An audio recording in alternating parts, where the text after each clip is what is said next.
Cáncer testicular. El día de hoy hablaremos sobre una de las patologías más importantes del testículo, que es una de las glándulas más importantes del organismo debido a su función reproductiva y endocrina. Ambas dadas debido a las diferentes estructuras anatómicas que componen el testículo, desde las células germinales hasta las células del estroma, ambas organizadas dentro del testículo para dar estructura a los materiales necesarios para la reproducción humana.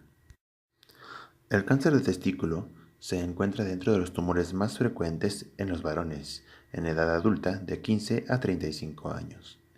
Representa el 1% de los tumores malignos que se pueden presentar en hombres, y hay que notar que ha aumentado su incidencia durante los últimos 30 años. Se debe recalcar que el 95% de los tumores que se encuentran presentes en el cáncer testicular provienen de las células germinales, de entre los cuales la clasificación principal es la de los tumores tipo seminoma y los tumores de tipo no seminoma.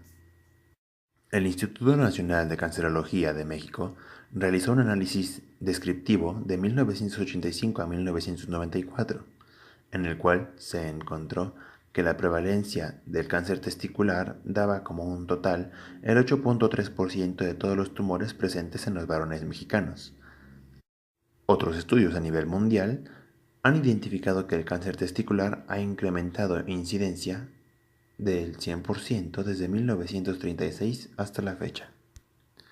Dentro de los factores de riesgo que componen la patología del cáncer testicular, se debe mencionar la presencia de criptorquidia, hernias inguinales, historia familiar positiva para cáncer testicular, lo cual aumenta el riesgo en al menos 10 veces para los familiares de primer grado, historial de infertilidad, microlitiasis testicular o disgenesia testicular.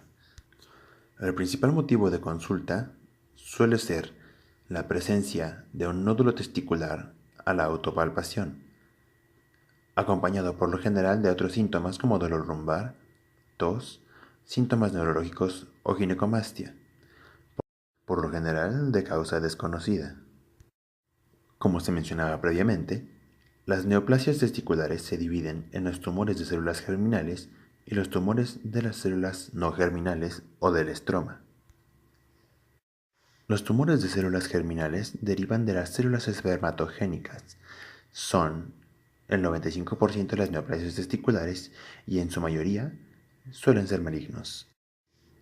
Por otra parte, los tumores de las células no germinales se originan del cordón sexual y del estroma, originándose en las células de Sertoli, las células de Leydig y algunas otras, y suelen ser malignos en el 10% de las ocasiones.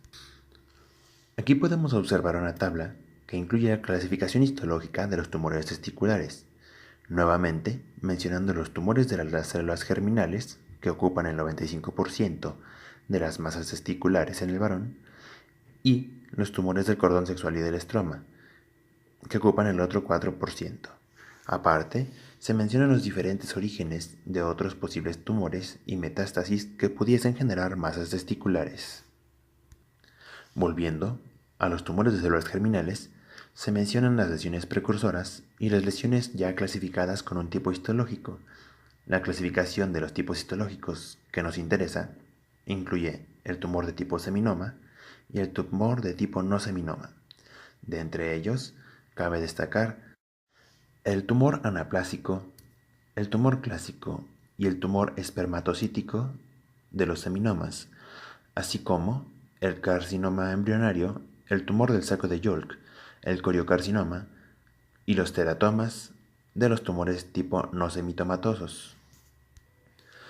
Acercándonos a los tumores del cordón sexual y el estroma, destacamos el más frecuente de ellos, el tumor de las células de Leydig, y se mencionan, aparte, los tumores de las células de Sertoli, tumores de las células de la granulosa y el fibroma tecoma.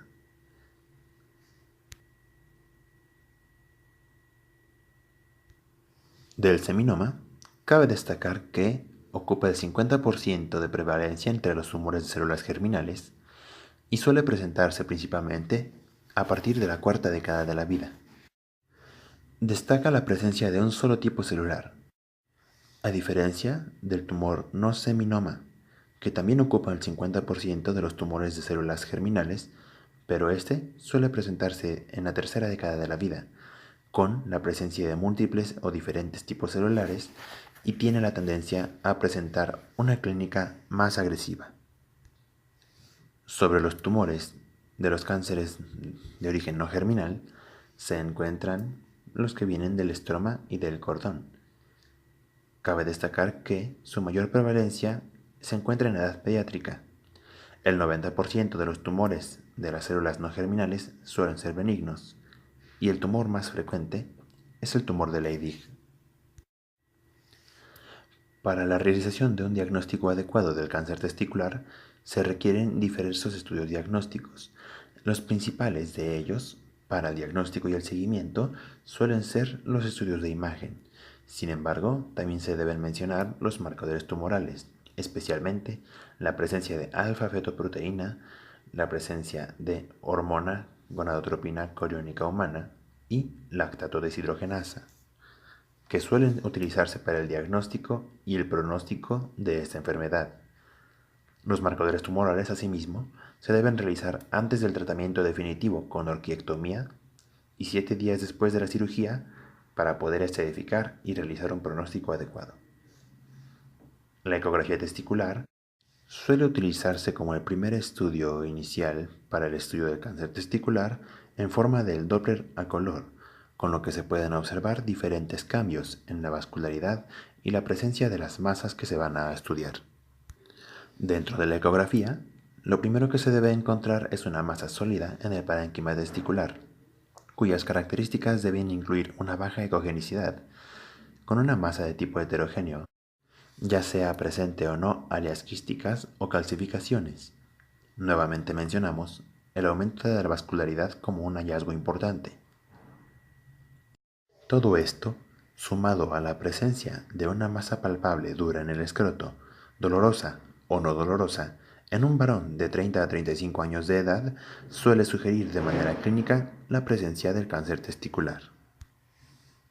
Una vez realizado el diagnóstico, es importante estadificar la lesión para brindar un adecuado tratamiento y pronósticos a cada paciente, tomando en cuenta la localización de la masa, la afección de los ganglios retroperitoneales, las metástasis que se pudiesen presentar a distancia, así como los diferentes niveles pronósticos de la enfermedad, que pueden incluir los niveles de marcadores tumorales, especialmente la lactato deshidrogenasa, la presencia de las metástasis a distancia, su localización y el probable origen extratesticular de las diferentes masas que se pudiesen presentar.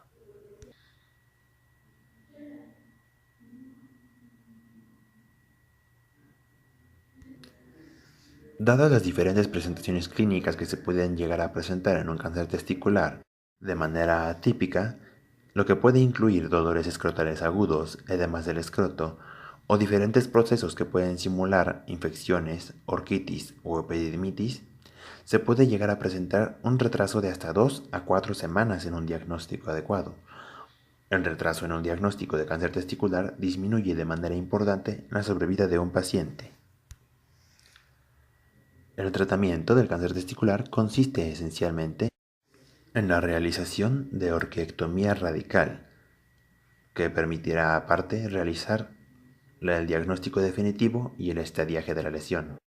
Dependiendo del estadio de la lesión, se identificará la presencia de tratamientos adyuvantes o el tipo de seguimiento que se llevará a cabo, ya sea de 1 a 4 veces al año, con exploraciones clínicas y exploraciones imagenológicas.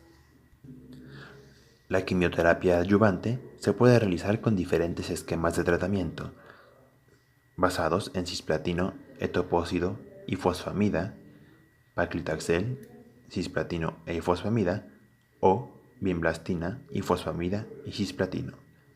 Aquí se presentan la dosis a la cual se debe realizar la quimioterapia y la duración de los diferentes ciclos de quimioterapia en un intervalo aproximado de 21 días. La realización del pronóstico debe ser por cada tipo de tumor. En el caso de los tumores no semitomatosos, que suelen ser más agresivos, el promedio podrá ser bueno, intermedio o pobre, dependiendo de los diferentes resultados que se encuentren en las pruebas de seguimiento, especialmente con los valores de alfa-fetoproteína, hormona gonadotropina coriónica humana en fracción beta y lactato deshidrogenasa. Para el pronóstico de los tumores de tipo seminoma, se puede identificar un pronóstico bueno o un pronóstico intermedio, dependiendo de la presencia o no de metástasis pulmonares y los valores primarios de alfa-fetoproteína, hormona gonadotropina clínica humana en su función beta y lactato deshidrogenasa. Es importante mencionar que aproximadamente el 5% de los pacientes que tengan un tumor no seminomatoso en estadio 1 presentará elevación de los marcadores tumorales tras la orquiectomía y hasta el 25 a 30% tendrá recidivas durante los primeros 2 años. Estas cifras y porcentajes pueden variar y aumentar de manera considerable conforme aumenta el estadio de estos tumores y por tanto requiriendo mejores y más extensivas valoraciones tras la realización del diagnóstico y el tratamiento. Y dichas valoraciones deben incluir la exploración física, marcadores tumorales, radiografía de tórax, tomografía computarizada abdominopélvica, de 1 a 4 veces por año. Igualmente, hay que vigilar la recidiva de los tumores tipo seminomatosos, que pueden ir desde un 6% en un riesgo bajo hasta un 20%, sin elevar el riesgo de muerte, pero sí el de recidiva. Por lo que el seguimiento de este tipo de tumores debe también incluir quimioterapia adyuvante y vigilancia con exploración física, marcadores tumorales, radiografía de tórax, tomografía computarizada abdominopélvica, así como tomografía de tórax y tomografía cerebral, para valorar y prevenir la presencia de metástasis a distancia. Por su atención, muchas gracias.